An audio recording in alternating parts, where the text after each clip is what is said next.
I'm Tommy Gibbs, and thanks for taking time to watch this video. In this section, I want to talk about the pros and the cons of writing your inventory down versus dumping your inventory in the wholesale market. Over the years, a lot of dealers use something called a bruise. If you're not familiar with it, it's simply a matter of adding X dollars to the cost of every used car. It goes into an account, and they use that money to write inventory down or to adjust the inventory, however you want to think about it. It doesn't make a lot of sense today to use a bruise concept. We're moving more and more to a one price selling concept where we don't negotiate. In the used car business, it's happening whether you want to be a one price dealer or not.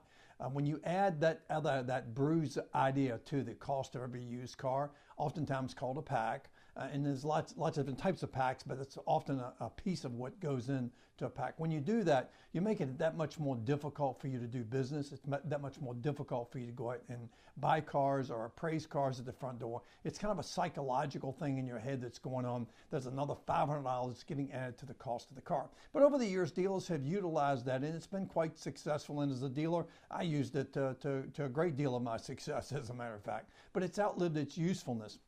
With the internet and the way we price cars on the internet, it just doesn't make a lot of sense to do it. But what happens often, though, is we have used cars that age on us. They get well past 60 days, and we get frustrated. And I've seen dealers take a drastic step to like clean up their inventory by sending all of their aged inventory to the auctions and dumping them.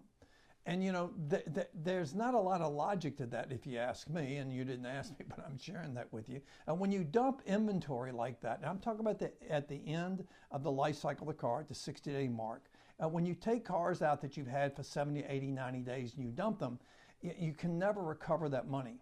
I think a better way to approach that, if you ever get into that type of trick bag where you feel the need to do so, a better way to approach that is the possibility of writing every used car down that's aged out on you that way. Write them down, put that money into account. You're going to have to eat it over a period of time, some kind of way or another.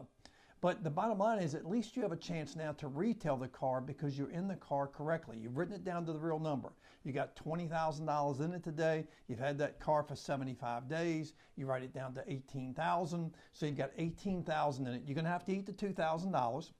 Dealers, you can eat that over a period of time. You could eat a little bit in the wholesale losses each month, or you could eat it in the year. But eventually, you're going to eat it. But let's say you have $100,000 worth of water. That's what that really is, water. You got $100,000 worth of water, and you send those cars to the auction. You'll never recoup that water. But let's say you write them down, put them on the money, and now you make you sell those cars and you make $80,000 worth of sort of bogus gross. How much money did you really lose? You lost 20 versus the 100. You can never recover the 100. Now, what I want to show you is I have an Excel spreadsheet that you're welcome to use. It's really simple to use, and it'll show you the pros and the cons of not sending those cars and dumping them, but rather writing them down. So I'm going to show that to you right now. So take a look at the spreadsheet that I mentioned. So, you know, if you decide at some point you're trying to figure out if you want to do this or if you want to actually write it down, the spreadsheet will really help you. If nothing else, maybe this will prove to you once and for all whether it's a good idea to dump your inventory in the wholesale market or to try to retail the inventory. So the first thing you want to do on this spreadsheet is you want to make sure you have the correct date up here.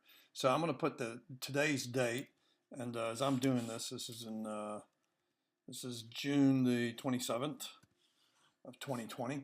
And then you want to make sure that you put whatever you're averaging in F&I income here in that cell. And if you have doc fees, admin fees, whatever, something else you may be adding to the buyer's order, to the price of the car, something like that, you could put that number in there because those numbers are going to come into play. They have to come into play. If you think about the money that you make, certainly F&I and doc fees is all part of that big package. So I think sometimes we think about retailing a car, dumping a car, we fail to recognize there's other numbers here, in addition to the parts and service work you get whenever you retail a car.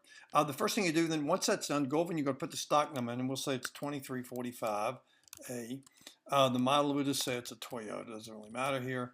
We want to know if it's a purchase or a trade. So we just say this is a purchase car, if I can spell purchase. Oh, what a day, huh? We'll say it's a purchase car. And then what's the age of this car? We pretend this car is currently 75 days old. And the current ACV, what do you have in the car, including recon and everything that goes into the cost of your car? And we're going to say that you've got $20,000 in it. $20,000 in the car. And then the adjusted ACV, so we're going to reappraise this car. We're not going to dump these cars. We're going to reappraise them, put dead on the money. So let's say the car is worth $18,000.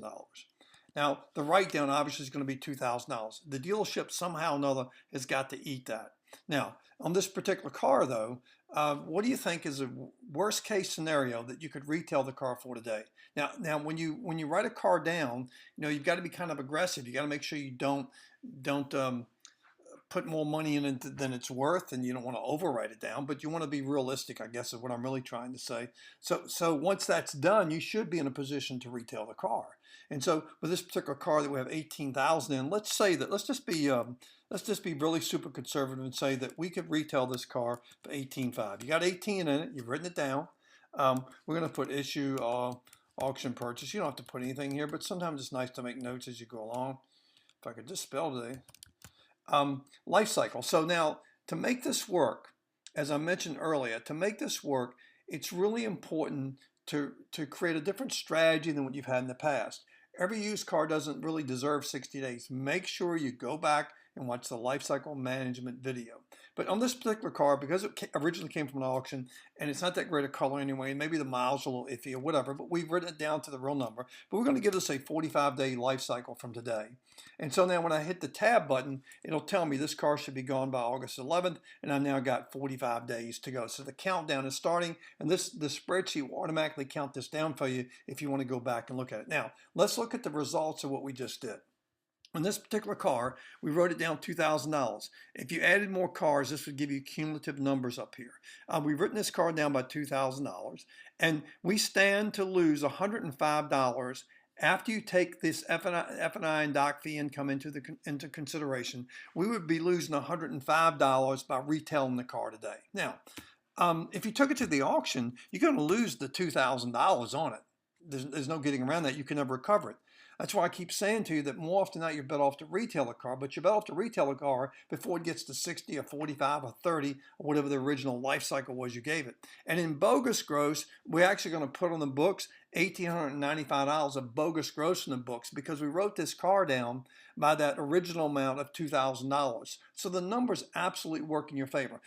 This is a drastic step. It's not something you want to be doing all the time. It's one of those things where if you get to that point and you're trying to get this figured out, you're trying to get on a true 60-day turn, maybe, just maybe, you'd better off to go ahead and write the age stuff down, reset those cars as far as the dollar value in your inventory, and give them all a new life cycle. This is a great strategy to use once in a blue moon. You can't keep going back to this. And so keep this in mind. If you want this spreadsheet, by the way, just shoot me an email at tommy@tommygibbstraining.com, and I'll be happy to send it to you. So you can see you're far better off. You're far better off in the long run to figure out how to retail cars. Look, the bottom line is you shouldn't be in this position anyway. If you would use my life cycle management process, which is another section in this video series, if you use that life cycle management process, you wouldn't be having cars aging on you. The whole goal is to find a retail buyer before it gets to that number.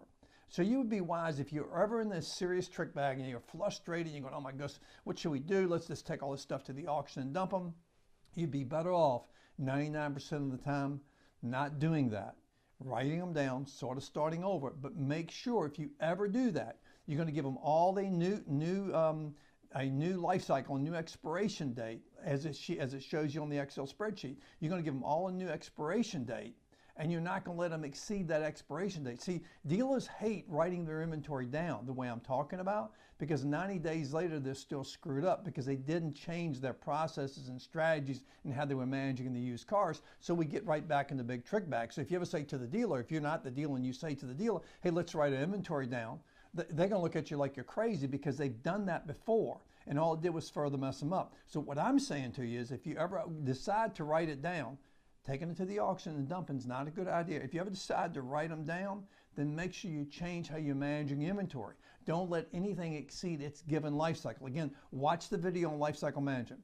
I'm Tommy Gibbs. If I can help you, please reach out. Thanks and have a great day.